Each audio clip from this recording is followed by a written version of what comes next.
"Sir, my little brother isn't moving," the desperate little beggar girl shouted to the millionaire.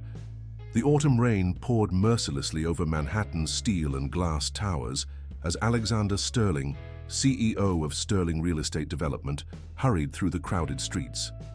His Italian leather shoes splashed through puddles while he checked his Patek Philippe watch. Another board meeting about the company's ambitious urban renewal project awaited him. "Sir, please help. My little brother won't move." The desperate cry pierced through the white noise of the city. Alexander tried to ignore it, but small fingers grabbed the fabric of his tailored suit pants. Looking down, he met a pair of emerald green eyes brimming with tears. The girl couldn't have been more than 8, her thin frame draped in a worn-out dress, feet bare despite the cold October weather. Those eyes, they were identical to Tommy's. His son's eyes had held the same shade of green, the same innocent sparkle before that terrible day at the lake house 4 years ago. Alexander's carefully constructed walls began to crumble. "Please," the girl pleaded, her voice breaking. "He's so cold, just like Mommy was. I don't want to lose him too." She tugged at his pants with surprising strength, pulling him toward a narrow alley between 2 buildings. Every instinct told him to walk away. He had a crucial meeting, responsibilities, shareholders to answer to. Yet his feet moved of their own accord, following the small figure through a maze of side streets and abandoned lots. They stopped at a partially collapsed doorway where, on a sodden mattress, lay a tiny bundle. Alexander's heart nearly stopped when he saw the baby's bluish lips. Without hesitation, he wrapped the infant in his cashmere coat. "We need to get him to a hospital immediately." He scooped up the baby and looked at the girl. "What's your name?"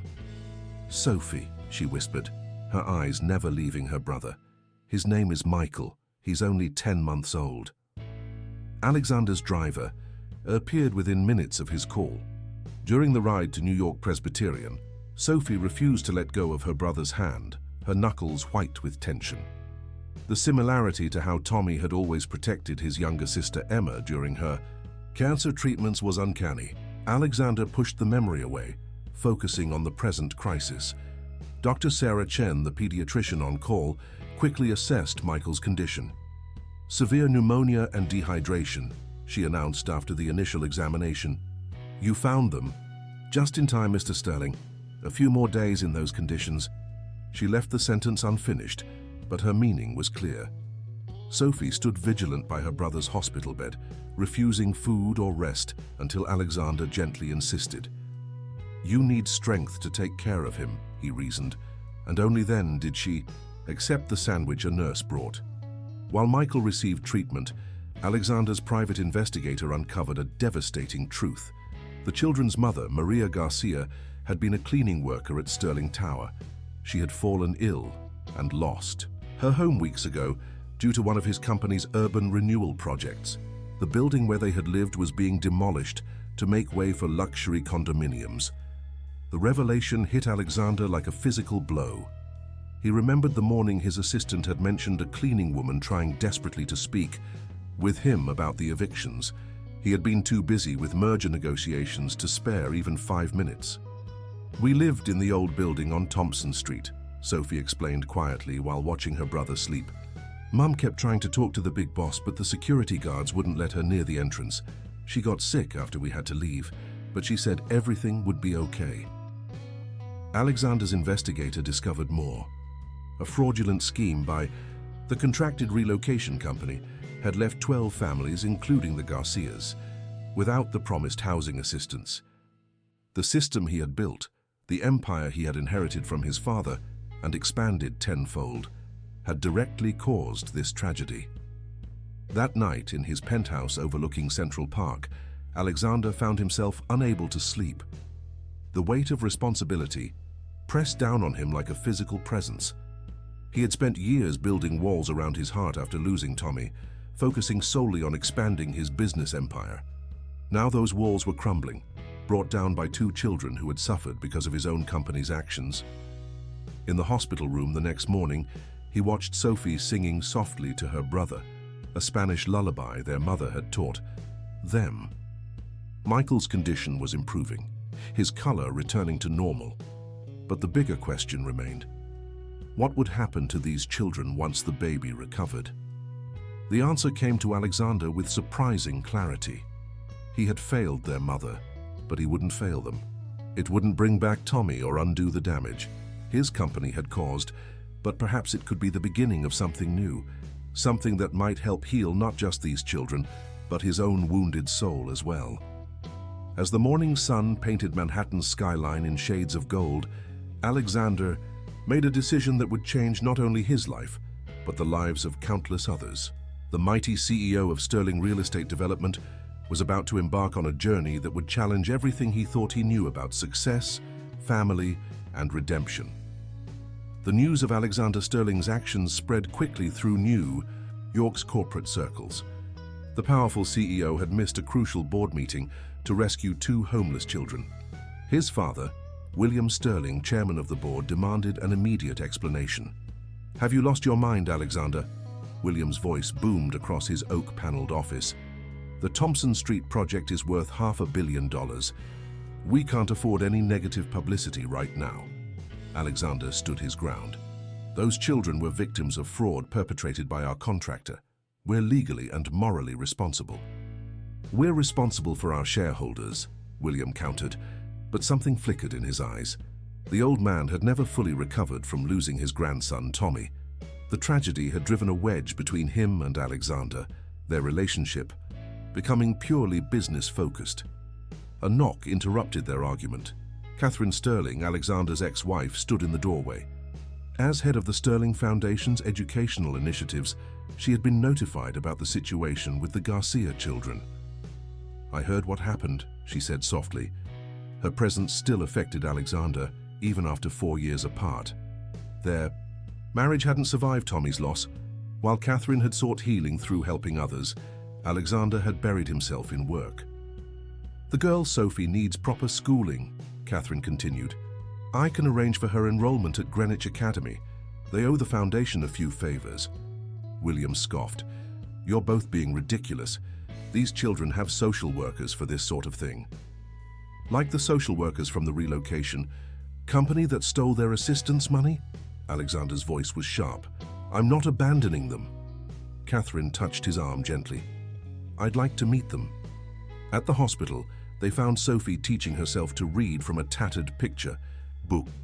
Her face lit up when she saw Alexander, then turned shy at Catherine's presence. "Hello, Sophie," Catherine said warmly, sitting beside her. "That's a wonderful book you have there. Would you like me to read it with you?" Soon, Sophie was curled, up against Catherine, hanging on every word as she read the story.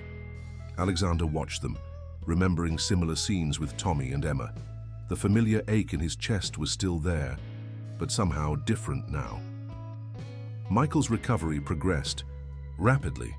Dr. Chen praised Sophie's dedication to her brother's care. "She's quite remarkable," the doctor told Alexander privately. "Most children her age would be overwhelmed, but she's so focused on helping him get better." Through his private investigator, Alexander learned more about Maria Garcia. She had been a single mother, working multiple jobs to support her children. Her diary, recovered from their few belongings, painted a picture of determination and love. "The fancy man came to the building today for a photo op," one entry read. "He looked so elegant in his suit, but so distant. If he could just see us as people, not numbers in a contract. My children deserve a chance at a better life." The words haunted Alexander. How many other Maria Garcias had his company displaced? How many families had suffered while he posed for publicity photos and chased profit margins? That evening he found Sophie sitting alone in the hospital's small chapel. "My mom used to say prayers helped her feel better," she explained.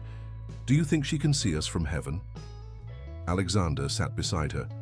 "I'm sure she can, and I know she'd be very proud of how brave you've been." Sophie's small hand found his. "Mom also said that sometimes angels look like regular people. Are you an angel, Mr. Sterling?" He almost laughed at the irony. "No, Sophie, I'm just someone trying to make up for his mistakes." "That's what Mom said makes someone good," she replied with childlike wisdom.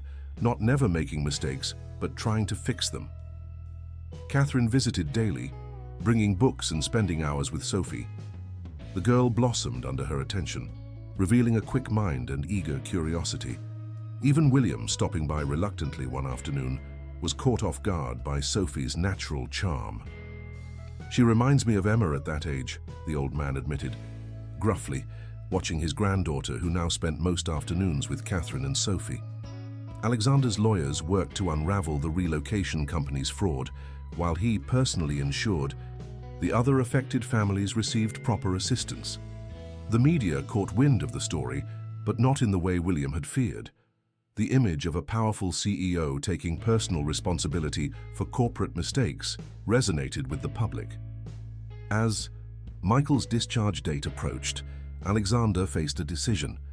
The children would need a permanent home, and he had grown more attached than he'd thought possible. But was he ready for this responsibility? Could he risk loving again, knowing the pain of loss?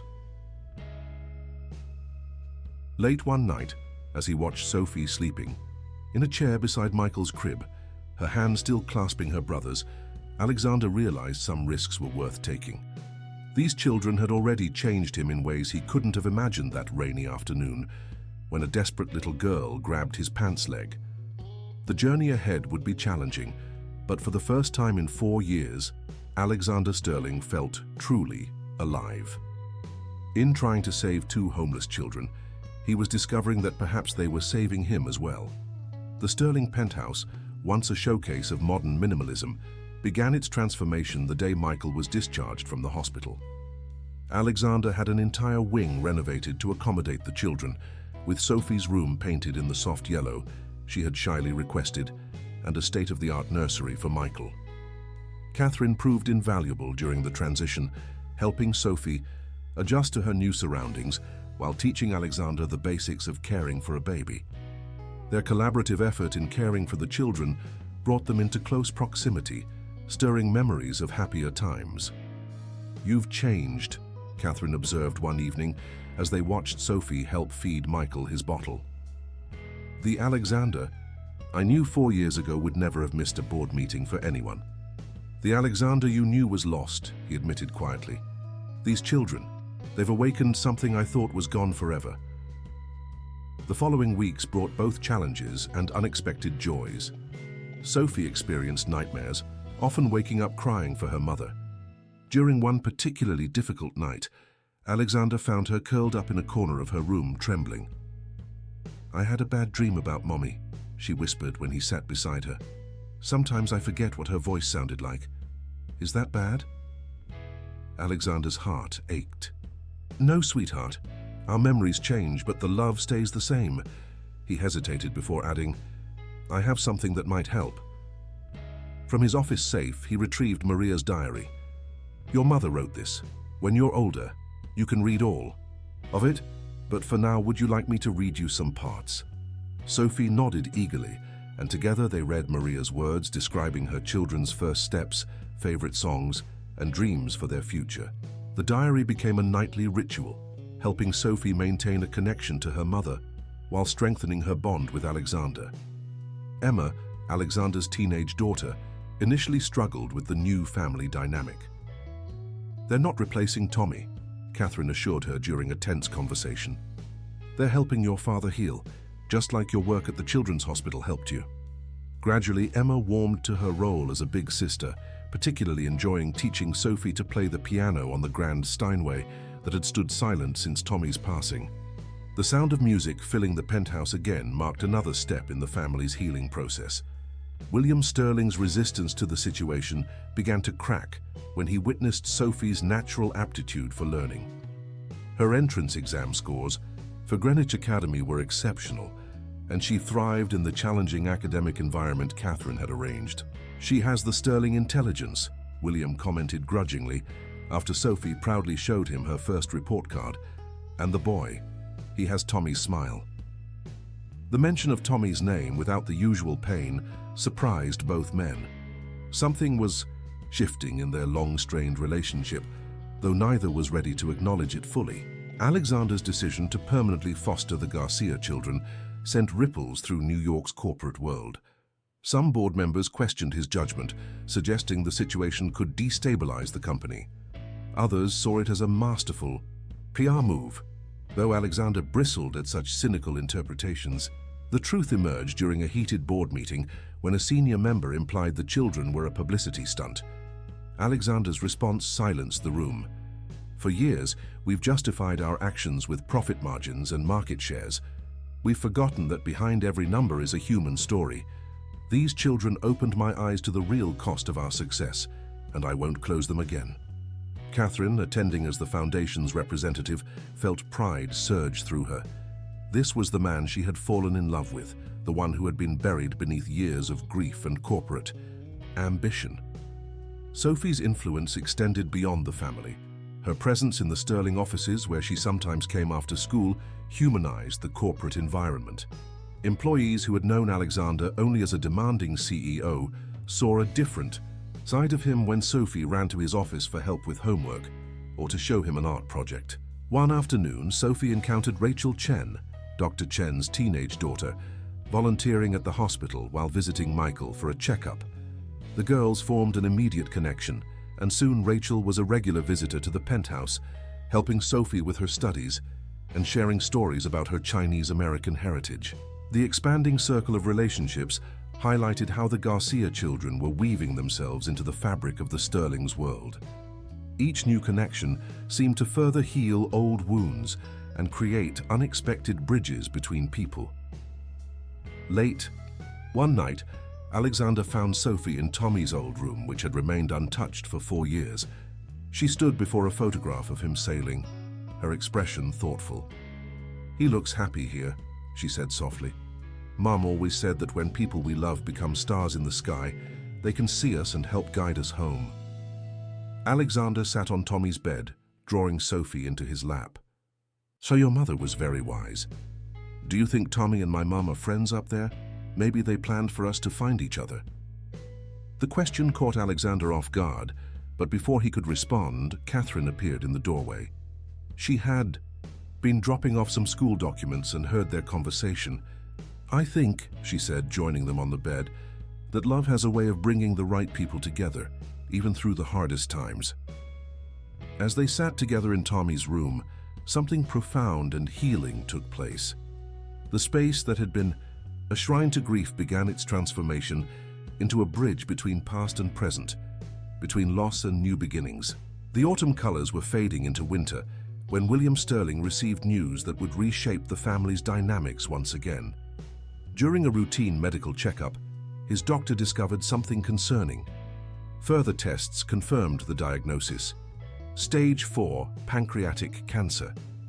The mighty patriarch of the Sterling Empire kept the information to himself initially, throwing himself into work with renewed intensity. His increasingly erratic behavior at board meetings and short temper with staff didn't go unnoticed by Alexander. The confrontation came during a particularly tense discussion about the company's direction. Alexander had proposed a major restructuring that would include affordable housing initiatives and stricter ethical guidelines for urban development projects. "You're going to destroy everything I built," William shouted, his face flushed. "First you bring those children into our family, now you want to turn Sterling Real Estate into a charity." "Times are changing, Dad. We need to adapt." "You have no idea." William swayed slightly, his voice breaking. "I don't have time for this foolishness. The doctors gave me 6 months." The words hung in the air between them. Alexander felt the ground shift beneath his feet, memories of countless missed opportunities for reconciliation flooding his mind. That evening, as Sophie helped Michael stack blocks in the living room, she noticed Alexander's distraction. "You look sad," she observed, climbing into his lap. "Mom said, when people are sad, sometimes they just need someone to listen." Alexander hugged her close. "My father, your grandfather, he's very ill." Sophie considered this with the unique wisdom of children. Maybe he needs someone to hold his hand, like you did for me in the hospital. The simple suggestion led Alexander to William's door the next morning. He found his father struggling to knot his tie, hands trembling slightly. Without a word, Alexander stepped forward to help, just as William had done for him before countless school days and business meetings in the past. "I don't know how to do this," William admitted quietly. I've spent my life building things, controlling things. Now, you don't have to do it alone, Alexander replied. The dynamic between father and son began to shift. William started joining the family for dinner occasionally, watching with growing interest as Sophie helped set the table and proudly showed off her improving piano skills. During one such evening, Michael took his first steps, tottering from the couch to William's chair. The old man's face lit up as he caught the boy, a genuine smile breaking through his usual stern expression. Catherine, who had been spending more time at the penthouse helping with the children, observed the changes in both sterling men.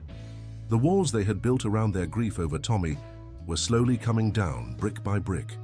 The transformation became evident during a board meeting where William unexpectedly supported Alexander's proposals. "My son," he announced to the stunned board members, "has reminded me that a legacy isn't measured solely in dollars and cents." Sophie's influence on the family continued to grow. She had an uncanny ability to bridge the gaps between people, whether helping Emma practice her college interviews or encouraging Michael's attempts at new words. One afternoon, she found William alone in his study, looking through old photographs. "Is that Tommy?" she asked, pointing to a picture of a young boy on a sailboat. "Yes," William replied, his voice rough with emotion. "He loved the water. Like Michael, he splashes so much during bath time." Sophie climbed onto the arm of William's chair. "Maybe, when he's bigger, you can teach him to sail too." The suggestion caught William off guard. He had assumed his time with grandchildren was over, but here was a second chance he never expected. Alexander discovered them later, Sophie reading aloud from her favorite book, while William listened attentively, occasionally helping her with difficult words. The scene stirred something in Alexander's heart, a sense of possibility, of healing across generations. Major changes were happening at Sterling Real Estate as well. The company's new direction, focusing on sustainable development and community investment, began attracting positive attention.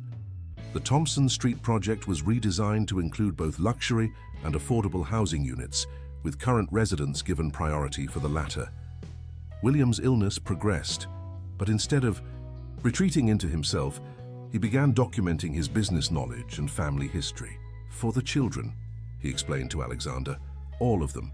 They should know where they come from and what their grandfather learned along the way." Catherine found herself drawn back into the family orbit, not just for the children's sake, but because of the changes she witnessed in both Alexander and William. The walls that grief had built began to feel less insurmountable. During a quiet moment after putting the children to bed, she and Alexander stood on the penthouse balcony, looking out over the city lights.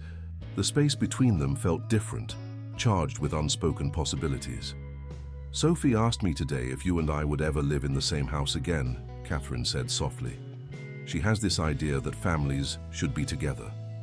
Alexander turned to face her, years of regret and hope mingling in his expression.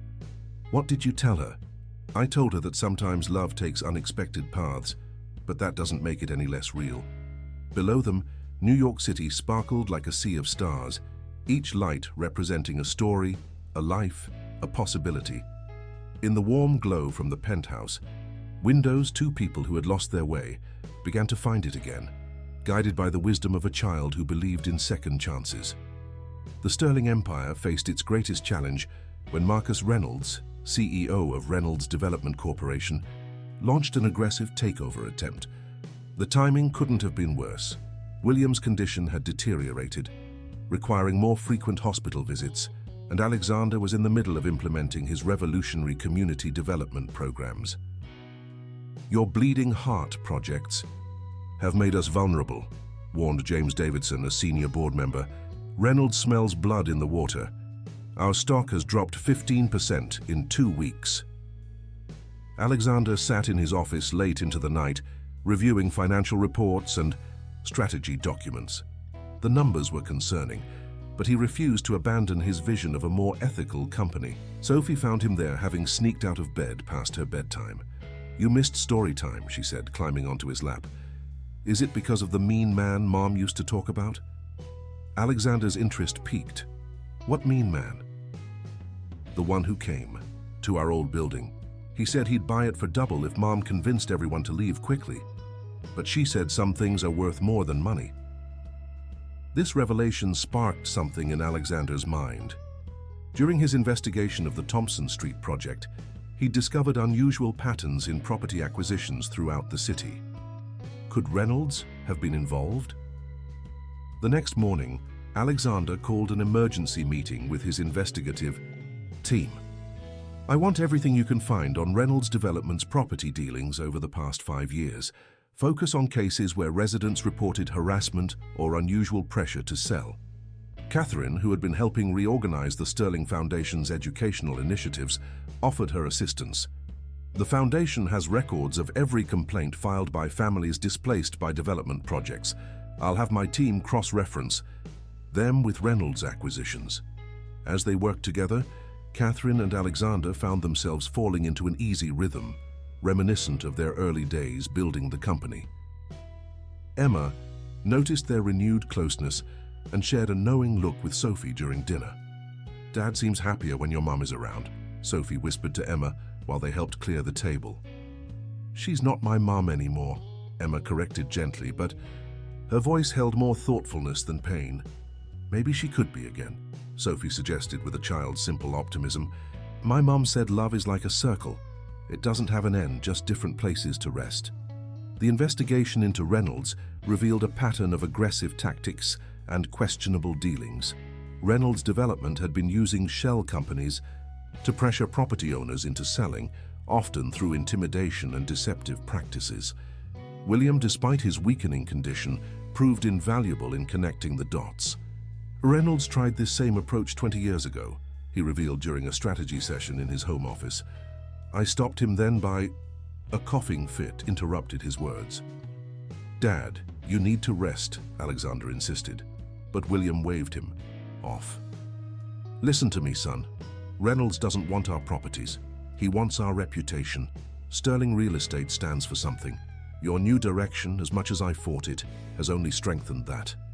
Sophie, who had been quietly coloring in the corner, spoke up. My teacher says when bullies try to hurt you, it's because they're scared of something. William chuckled weakly. Out of the mouths of babes.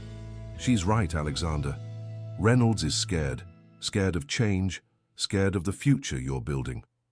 The breakthrough came from an unexpected source. Rachel Chen, during one of her visits with Sophie, mentioned that her mother, Dr. Chen, had treated several former Reynolds Development employees for stress-related conditions. They all talked about feeling guilty, Rachel reported.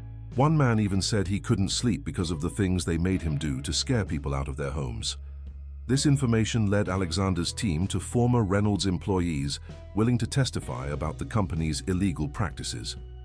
The evidence they gathered was damning, but Alexander wasn't interested in destroying Reynolds. He had a different vision.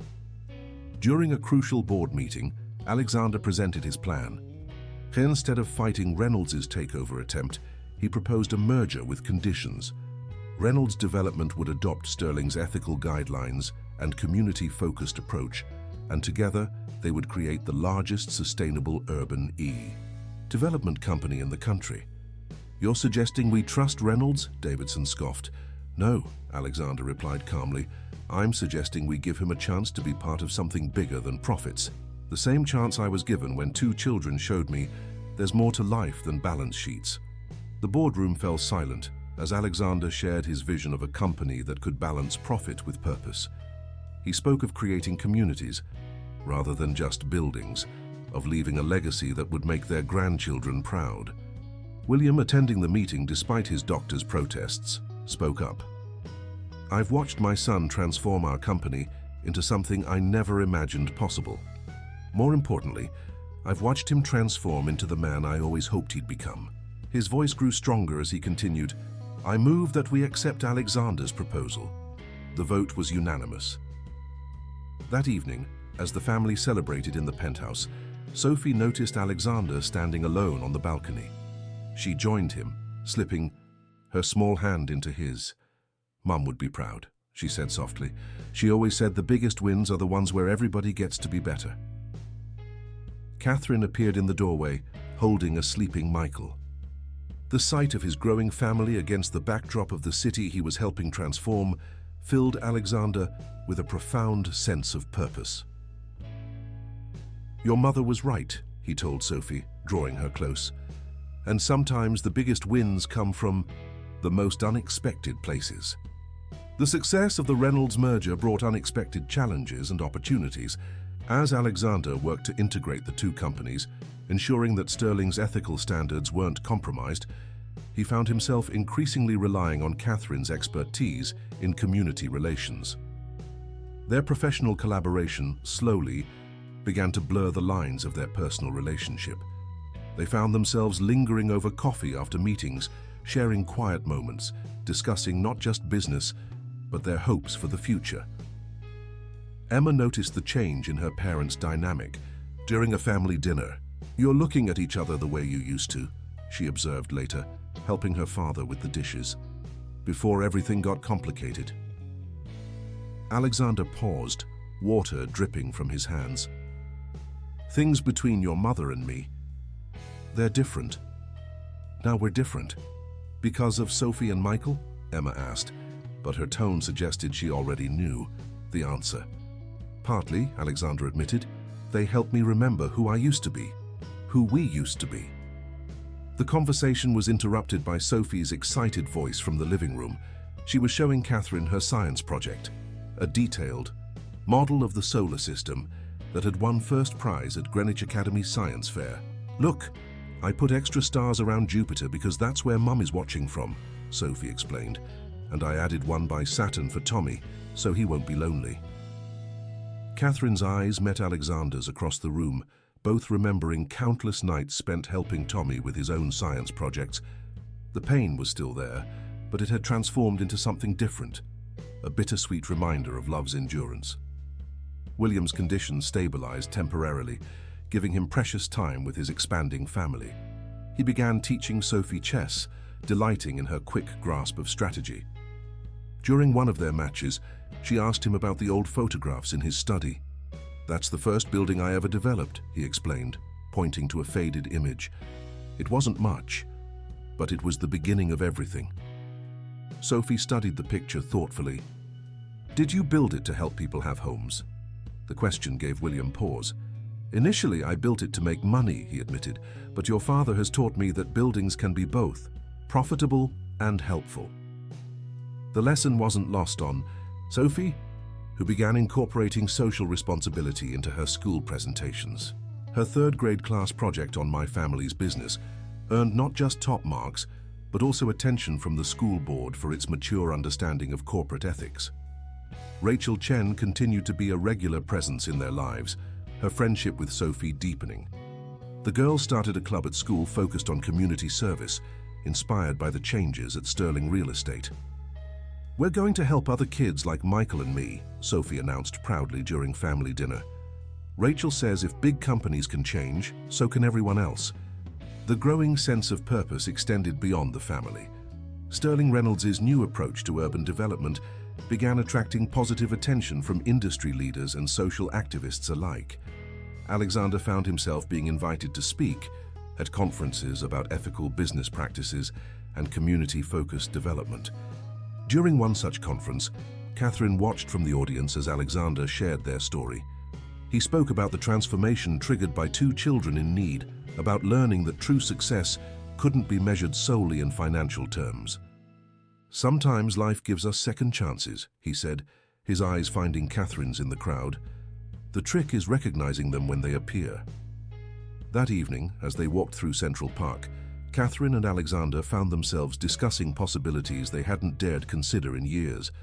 "Sophie asked me yesterday if I was going to be her new mum," Catherine revealed softly. "I didn't know how to answer." Alexander stopped walking, turning to face her. "What did you want to answer?" Before Catherine could respond, her phone buzzed with an urgent message. Michael had spiked a high fever at home. They rushed back to the penthouse, personal revelations temporarily set aside for family emergency. They found William already there, having insisted on staying with the children while their regular nanny attended her daughter's school play.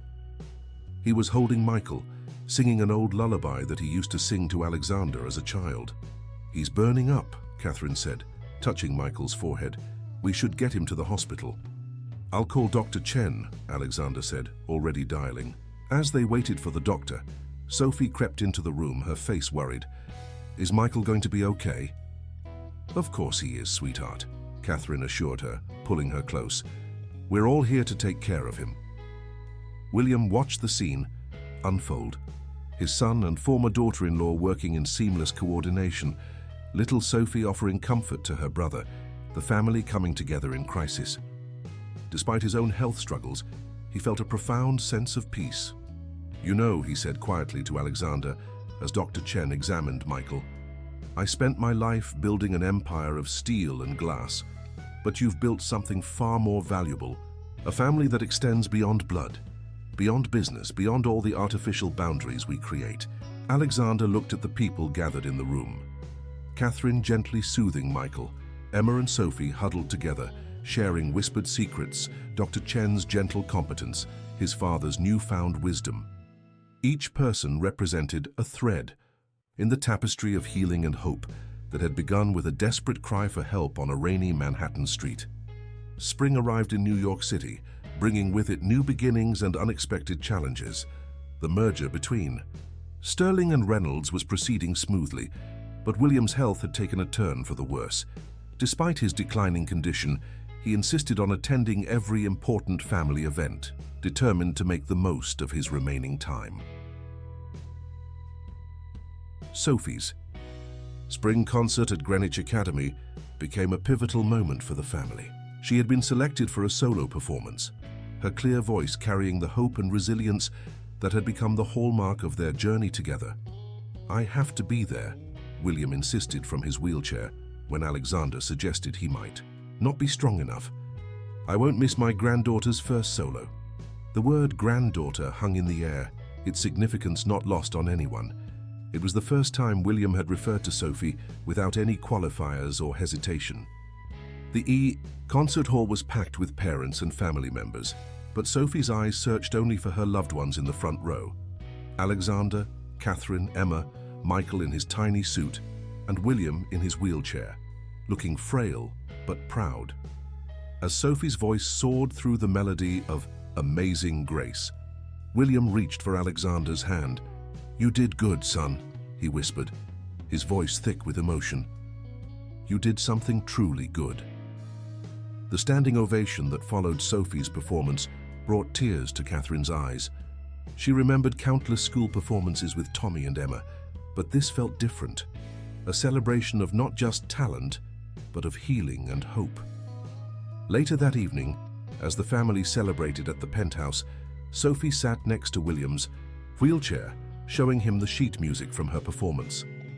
"My music teacher says sometimes the most beautiful songs come from sad feelings turned into hope," she explained. "Like how you and Daddy turned your sad feelings about Tommy into love for Michael and me." William's eyes glistened. "You're a wise little girl, Sophie. You've taught this old man more than you know." The moment was interrupted by Michael's excited squeals as he took several wobbly steps toward Emma, who was recording the milestone. On her phone, "Dad, Catherine, look," she called out, "he's really walking now." As they gathered around Michael, cheering his achievement, Alexander felt Catherine's hand slip into his. The gesture felt natural, right? Like coming home after a long journey. William observed the scene with quiet satisfaction. Later, when Alexander helped him to his room, he shared a revelation. "I've been thinking about legacy, son. Not just the company, but what really matters." He pulled out a leather portfolio from his bedside table. "I've established a foundation in Tommy's name, but I want it to be different. Not just another charity, but something that carries forward what we've learned from Sophie and Michael." The Tommy Sterling Foundation would focus on helping families displaced by urban development, ensuring they received not just financial assistance, but comprehensive support in rebuilding their lives. The program would be based on the principles that Sophie's mother, Maria, had written about in her diary, treating people with dignity and seeing the human stories behind every number. "I want you and Catherine to oversee it together," William said. You've both shown me that business success and human compassion aren't mutually exclusive. The suggestion of working together on such a meaningful project sparked something in Alexander and Catherine. That night, after the children were asleep, they found themselves on the penthouse balcony, the city lights twinkling below like earthbound stars. "Remember our first apartment?" Catherine asked softly. "How we used to stand on that tiny fire escape and dream about changing the world?" Alexander nodded, drawing closer to her. "We were so young, so full of ideals. Somewhere along the way, I forgot those dreams." "But Sophie and Michael helped you remember," Catherine said. "They helped all of us remember what matters most." The next few weeks brought a flurry of activity as plans for the Tommy Sterling Foundation took shape. Sophie, despite her young age, contributed ideas based on her own experiences. Her suggestion to include art and music programs for displaced children was enthusiastically adopted by the board.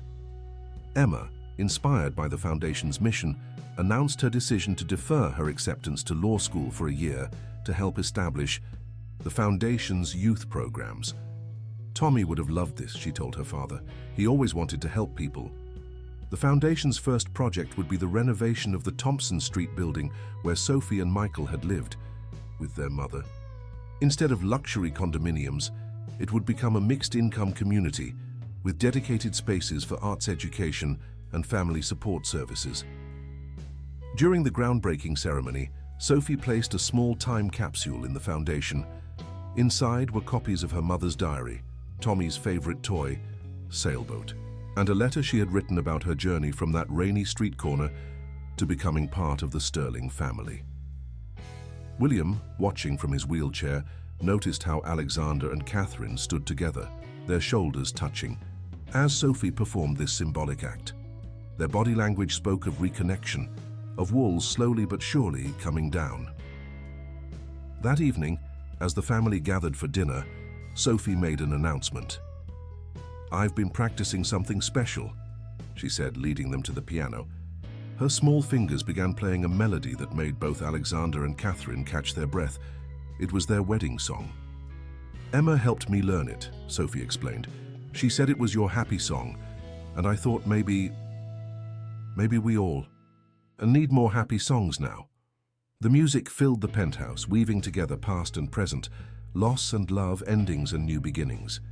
As William watched his son pull Catherine into a gentle dance, Sophie playing with confident joy, Emma filming the moment on her phone, and Michael clapping his tiny hands in delight, he understood that this was his true legacy.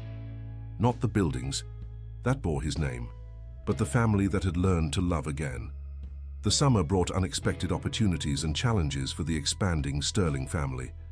The Tommy Sterling Foundation's first initiatives were showing promising results, with several families already benefiting from its comprehensive support programs. Alexander and Catherine found themselves working closely together, their professional collaboration deepening their personal reconnection. Sophie thrived in her role as unofficial ambassador for the foundation, her natural empathy and understanding of displacement, helping other children adjust to changes in their lives. During a foundation event, she shared her story with a group of families facing similar circumstances. "Sometimes scary changes can lead to beautiful things," she told them, her voice clear and confident. "Like how finding my new family taught me that love can grow in many different ways." William, despite his weakening condition, insisted on attending these events whenever possible. His presence added weight to the foundation's mission, showing that even the most traditional business minds could embrace a more compassionate approach to development. One warm afternoon, as Catherine helped Sophie prepare for an upcoming piano recital, Alexander received an unexpected visit from Marcus Reynolds. The once hostile takeover attempt had evolved into a genuine partnership, but Reynolds' expression suggested something was troubling him. "I've been doing a lot of thinking," Reynolds began, settling into a chair in Alexander's office. "Watching what you've built here. Not just the business integration, but the foundation, the community programs. It's made me question my entire approach to development." Reynolds revealed that his own grandson had been diagnosed with a serious illness, forcing him to confront the true meaning of legacy. I've spent decades building an empire, but what good is it if we're not making the world better for our children? The conversation was interrupted by Sophie's voice floating through the open door as she practiced her recital piece. Reynolds paused, listening to the melody. "That's beautiful," he commented. "Your daughter has real talent." Alexander smiled at the word daughter. It felt right, natural. "She's teaching us all about the power of second chances." The moment was interrupted by an urgent call from the hospital. William had experienced a severe decline and was asking for his family. The next few hours were a blur as everyone gathered at his bedside. William, though weakened, remained lucid. He asked to speak with each family member individually, sharing private moments that would become cherished memories. When it was Sophie's turn, she climbed carefully onto the edge of his bed. "I want you to know something," William told her, his voice barely above a whisper. "You and Michael didn't just save Alexander. You saved me too. You helped me remember what really matters." Sophie held his hand gently. "You saved us too, Grandpa. You gave us a family again." That evening, as the family maintained their vigil, Alexander found himself reflecting on the extraordinary journey that had begun with a desperate cry for help on a rainy street. Catherine sat beside him, their hands intertwined naturally, while Emma helped Sophie and Michael create get-well cards for their grandfather. "He's fighting so hard," Catherine murmured, watching William sleep. "He wants to see this through. The foundation, the family, everything." Alexander squeezed her hand. "He's seeing it now. Look at us all here together. This is what he always wanted for the Sterling legacy." The next few days brought a roller coaster of emotions as William rallied briefly, long enough to sign the final papers establishing the Tommy Sterling Foundation as a permanent part of the company's structure. He insisted on having Sophie sit beside him as he signed, explaining to her the importance of the moment. "This foundation will help other children like you and Michael," he told her. "It will make sure that business success never comes at the cost of human dignity." Sophie considered this with her characteristic thoughtfulness. "Like planting a garden," she said. "Every good thing we do grows into more good things." William's eyes sparkled with pride. "Exactly like that, sweetheart. And you helped us plant the first seeds." As summer began to fade into autumn, the Sterling family found themselves standing at the threshold of new beginnings. The foundation was flourishing. The merged company was setting new standards for ethical urban development. And most importantly, the wounds of the past were healing through the balm of newfound love and purpose. One evening, as Alexander tucked Sophie into bed, she asked a question that had been on her mind. "Daddy, do you think Mom would be happy about everything that's happened?" Alexander sat on the edge of her bed, choosing his words carefully. "I think your mom would be very proud of you and Michael, and happy to see how much love you've both given and received." "And what about you and Catherine?" Sophie added with a knowing smile. "Mom always said love is like a butterfly. Sometimes it needs to fly away before it can come back stronger." Alexander kissed her forehead, marveling at her wisdom. "Your mother was very wise, Sophie, and yes, I think she would be happy about that too." As he left Sophie's room, he found Catherine waiting in the hallway. She had heard the conversation, and her eyes held both tears and hope. Without words, they moved into each other's arms, their embrace saying everything that needed to be said. The autumn winds brought change to New York City, painting Central Park in vibrant hues of red and gold. At the Sterling penthouse, preparations were underway for a momentous occasion. Alexander had finally decided to formally adopt Sophie and Michael, making official what their hearts had known for months. The decision came after a touching moment during Michael's second birthday celebration. As the family gathered around the cake, the toddler had looked up at Alexander and clearly said "Dada" for the first time. Sophie's eyes had filled with tears of joy, and she'd whispered, "Now we're really a family forever."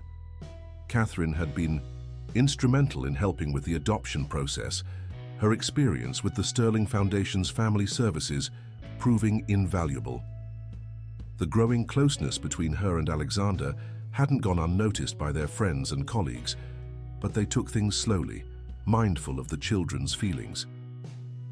One evening, as they reviewed adoption paperwork in Alexander's study, Sophie appeared in the doorway in her pajamas. "I had a dream about Mom," she said softly. She was smiling and holding Michael's hand. Catherine opened her arms, and Sophie climbed into her lap. "Want to tell us about it?" "She said she was happy we found our new family," Sophie continued, her voice thoughtful.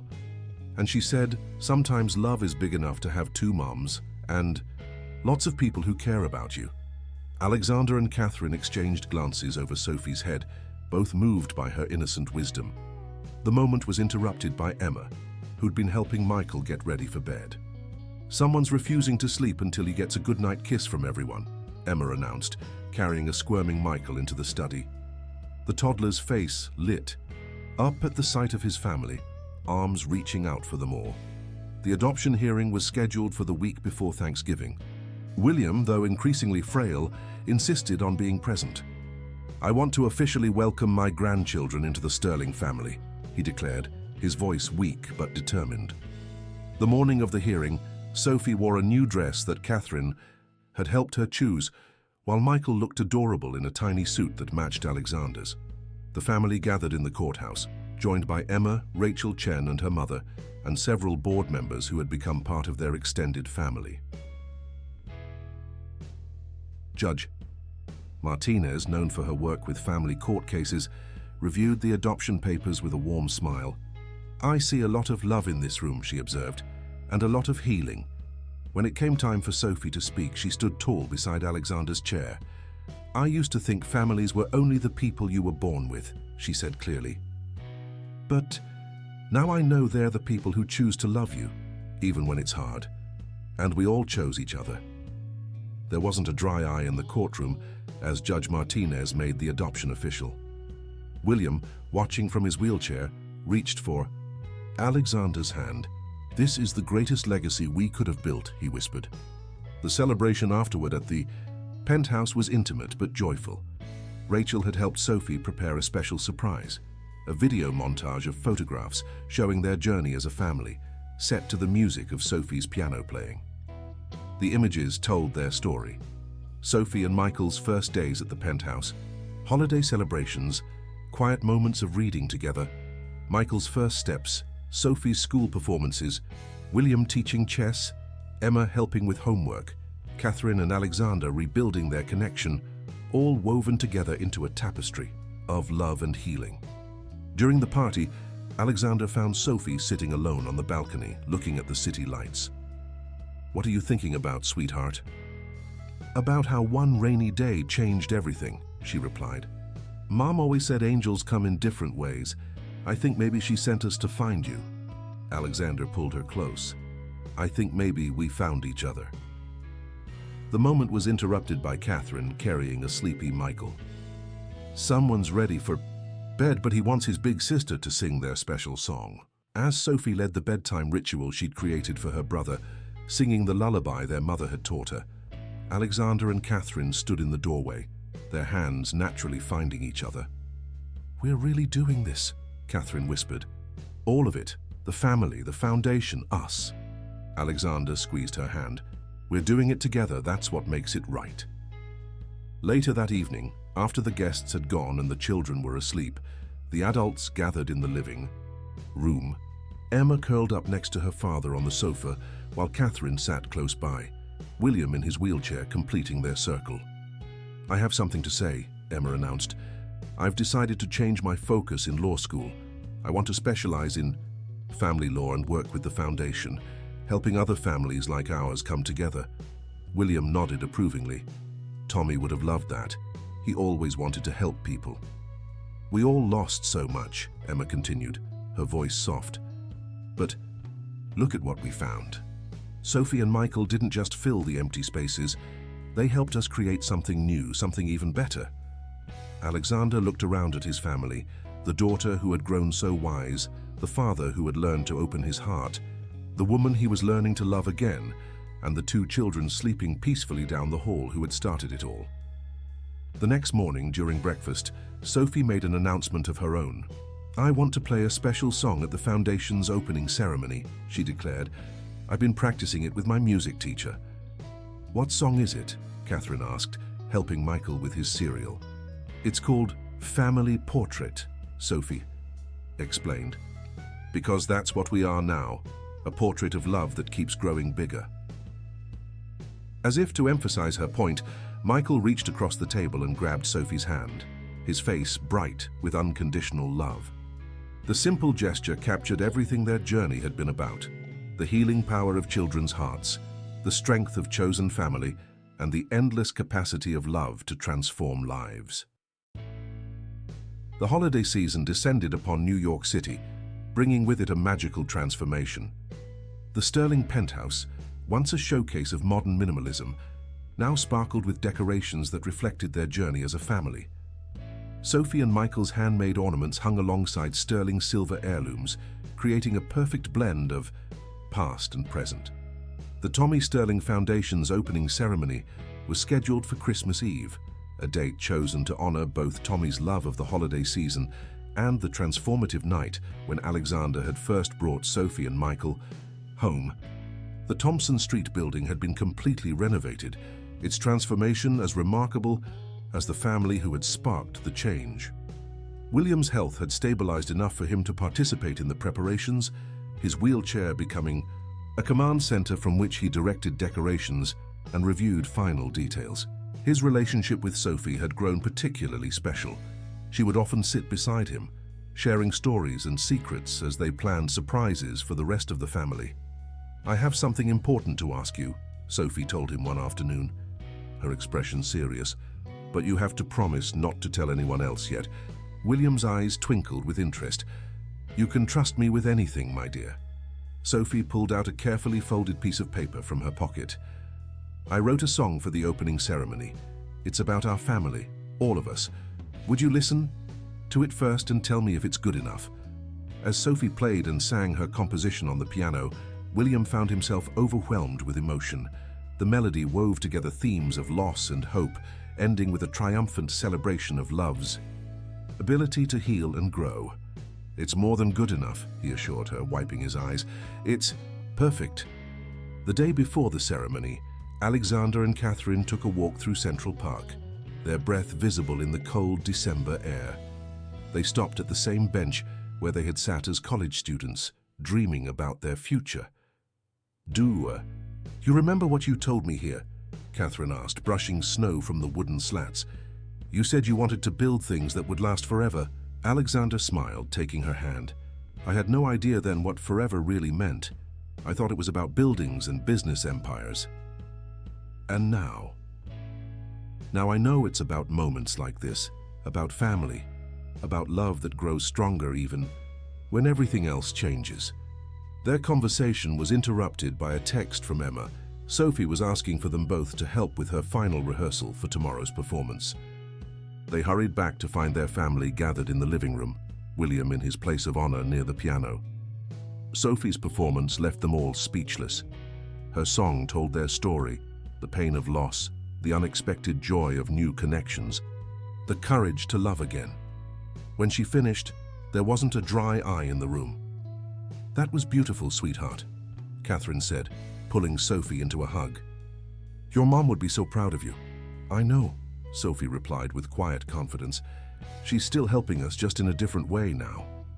The next day, the Thompson Street building gleamed in the winter sunlight. The lobby had been transformed into an elegant venue for the ceremony, with a Christmas tree decorated by children from the foundation's first families. Michael toddled around in his tiny tuxedo, charming everyone he met, while Emma helped Sophie prepare for her performance. As Alexander took the podium to give his opening speech, he looked out at the gathered crowd. Board members sat alongside families who had been helped by the foundation. Rachel Chen and her mother were there, along with Marcus Reynolds and his grandson. And in the front row, his own family, William, Emma, Catherine, and the two children, who had changed everything. "1 year ago," he began, "on a rainy autumn day, a little girl's cry for help changed not just my life, but the lives of countless others. Today, we're not just opening a building. We're opening our hearts to a new way of doing business, a new way of building community, a new way of being family." Sophie's performance followed, her clear voice filling the space with hope and healing. As she played the final notes, Michael broke free from Catherine's hold and ran to his sister, climbing onto the piano bench beside her. The spontaneous moment of sibling love captured perfectly everything the foundation stood for. William's speech was brief but powerful. "The true measure of success," he said, his voice growing stronger with each word, "is not in what we build for ourselves, but in what we build for others. Today we honor the legacy of one child by helping many more, and we celebrate the power of love to transform lives." The ceremony concluded with the official ribbon cutting, performed jointly by Sophie and Michael with help from Alexander and Catherine. As camera flashes captured the moment, Sophie looked up at her family. "Now everyone will know that love can build the strongest buildings of all," she declared, with the wisdom that had become her trademark. Later that evening, as snow began to fall over Manhattan, the family gathered in the penthouse. Emma and Rachel helped the children hang their stockings, while William shared stories of Christmases past. Alexander and Catherine stood by the window, watching the city transform into a winter wonderland. "We've come full circle," Catherine observed, leaning into Alexander's embrace. "But it's not really an ending, is it?" "No," he agreed, watching Sophie teach Michael to play Jingle Bells on the piano. "It's a beginning, a new chapter in our family's story." As winter melted into spring, the Sterling family faced their biggest milestone yet. After months of quietly rekindling their relationship, Alexander and Catherine had decided to remarry, this time with their expanded family by their side. The decision came naturally, sparked by a moment of insight from Sophie during a family dinner.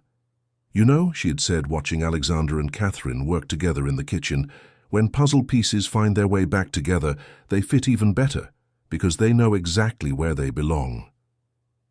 The wisdom of her observation had left both adults speechless, recognizing the truth in her words. That evening, after the children were asleep, Alexander and Catherine had finally given voice to what their hearts had known for months.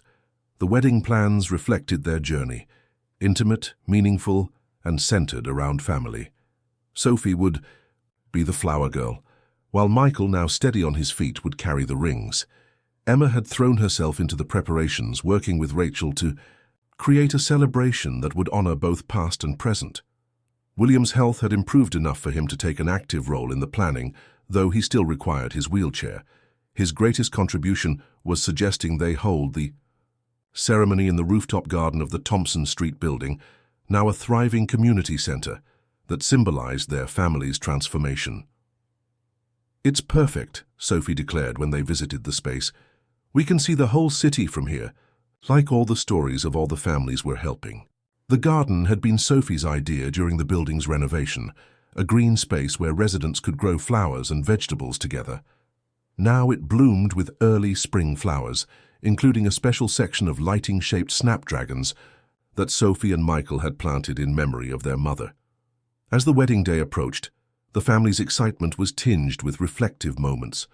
One evening, Alexander found Sophie sitting in Tommy's old room, which had gradually transformed into a space that honored both past and present, with Tommy's sailing trophies displayed alongside Sophie's music awards and Michael's first finger. Paintings. "Are you okay, sweetheart?" he asked, sitting beside her. Sophie nodded thoughtfully. "I was just thinking about all the people who helped us become a family. Mum, Tommy, everyone. It's like they're all part of our story." "They are," Alexander agreed, pulling her close. "Love doesn't end, it just changes shape. Like your music, each note is different, but they all come together to make something beautiful." The day before the wedding, Catherine took Sophie shopping for a special piece of jewelry to wear at the ceremony. In a small boutique, they found a locket that could hold 4 pictures. Together, they chose photos of Maria, Tommy, and one each of Sophie and Michael. "This way," Catherine explained, helping Sophie fasten the necklace, "you can carry all your love with you." Sophie's eyes filled with tears as she hugged Catherine. "You know what Mom wrote in her diary? She said true love is like a garden. It needs lots of people to help it grow." The wedding morning dawned clear and bright.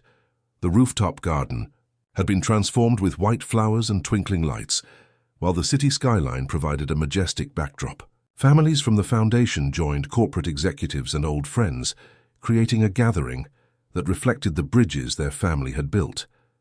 William insisted on escorting Catherine down the aisle in his wheelchair, with Emma walking beside them. Sophie preceded them, scattering rose petals while Michael followed carefully with the rings, his face a picture of concentration. The ceremony itself was simple but profound. Alexander and Catherine had written their own vows, each including promises not just to each other, but to all their children. When the minister invited Sophie and Michael to join them for the final blessing, there wasn't a dry eye on the rooftop. Today, Sophie announced clearly, reading from a card she had prepared, "We're not just celebrating love between two people. We're celebrating love that grows bigger and stronger, even when life gets hard. We're celebrating family that chooses each other, every day." The reception that followed was a joyful blend of elegance and warmth. William surprised everyone by rising briefly from his wheelchair to dance with Sophie, while Michael bounced happily between Alexander and Catherine, demanding to be swung between them. Emma's toast captured the essence of their journey. 4 years ago, our family was broken by loss. We thought we'd never be whole again, but love had other plans. It sent us 2 angels on a rainy day, and through them, we learned that broken hearts can not only heal, they can grow bigger than before. As the celebration continued, Alexander and Catherine found a quiet moment near the garden's edge. Behind them, Sophie was teaching Michael to waltz, while Emma captured the moment on video. William watched it all with contentment, his hand resting on a pot of lighting-shaped snapdragons. "Look at what we've built," Catherine said softly, gesturing not just at the garden and the building below, but at their gathered family. "Ed, so much more than we ever dreamed of on that park bench all those years ago." Alexander pulled her close. "And it's just the beginning. Every day I fall more in love with our family, with the life we're creating together." Their moment was interrupted by Sophie calling them to the dance floor. "It's time for the special song," she announced excitedly. Taking her place at the piano that had been set up in the garden, she began to play a new composition, one that wove together their wedding song with the lullaby Maria had taught her, creating a melody that bridged past and present, loss and love, endings and beginnings. As they danced, surrounded by their family and the city they were helping transform, both Alexander and Catherine knew that this wasn't just a wedding celebration. It was a testimony to love's power to heal, grow, and create something beautiful from life's most challenging moments. 1 year after the wedding, the Sterling family gathered once again on the rooftop garden of the Thompson Street building. The space had flourished, becoming a symbol of growth and renewal for the entire community. The lighting-shaped snapdragons Sophie and Michael had planted now bloomed in abundance, their vibrant colors a testament to the care and love poured into their cultivation. The occasion was the first anniversary of both the wedding and the Tommy Sterling Foundation's inaugural year. Under William's guidance, the foundation had exceeded all expectations, helping dozens of families find not just housing, but community and support. The building had become a model for ethical urban development, inspiring similar projects across the country.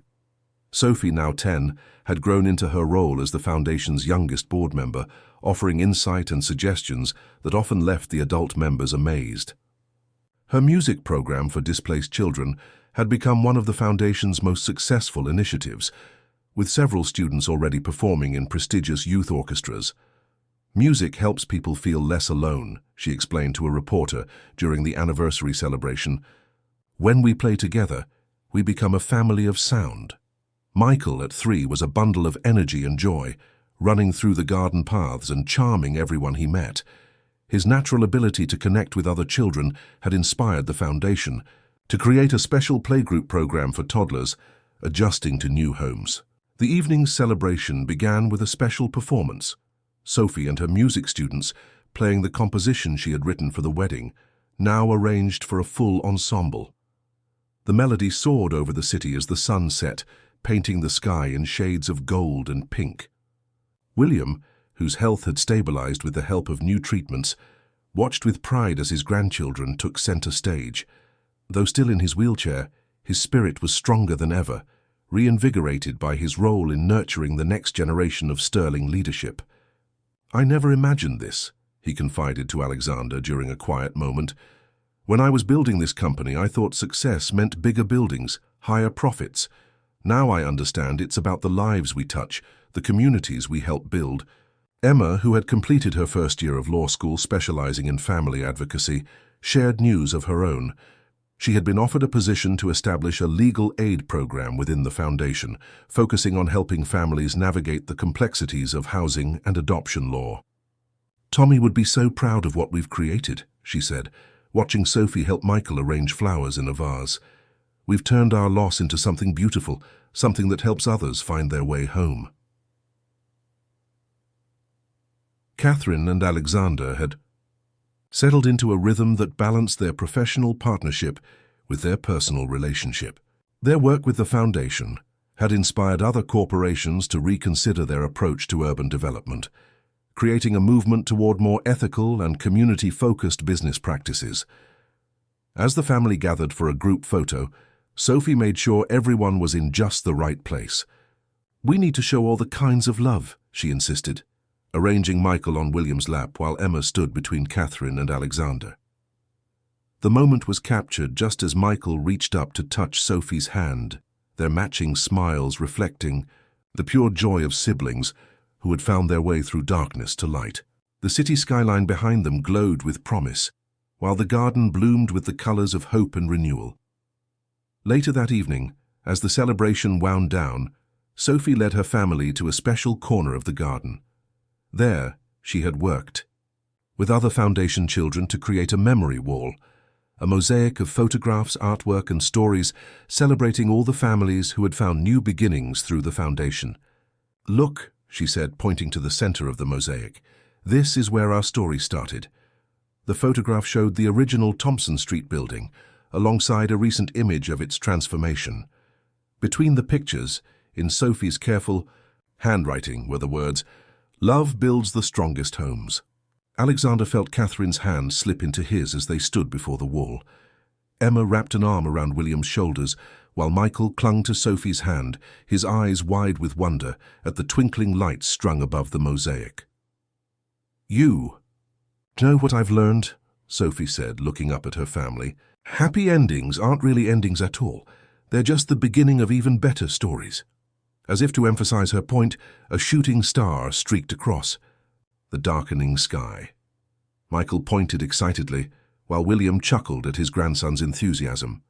The moment captured everything their journey had been about: the magic of new beginnings, the strength of chosen family, and the endless capacity of love to transform lives. The Sterling family's story had become more than just a tale of rescue and redemption. It was a testament to the power of open hearts, the healing force of children's love, and the truth that family is not defined by blood, but by the choice to love and support each other through all of life's challenges and celebrations. As the stars began to twinkle above Manhattan's skyline, Sophie's voice carried on the evening breeze, singing the lullaby that had become their family's anthem, a melody that spoke of loss transformed into love, of endings becoming beginnings, and of the eternal truth that home is not a place, but a feeling that lives in the heart. The end, dear listeners. We hope the Sterling family's journey has touched your hearts as deeply as it has touched ours. Their story reminds us that love has the power to heal, transform, and create beautiful new beginnings from life's greatest challenges. For more inspiring stories about family, hope, and the power of love to change lives, please subscribe to our channel and click the like button below. Share your own stories of family and redemption in the comments. Together, we create a community of healing and hope. Don't forget to turn on notifications so you won't miss our next emotional journey. Until then, remember that love builds the strongest homes.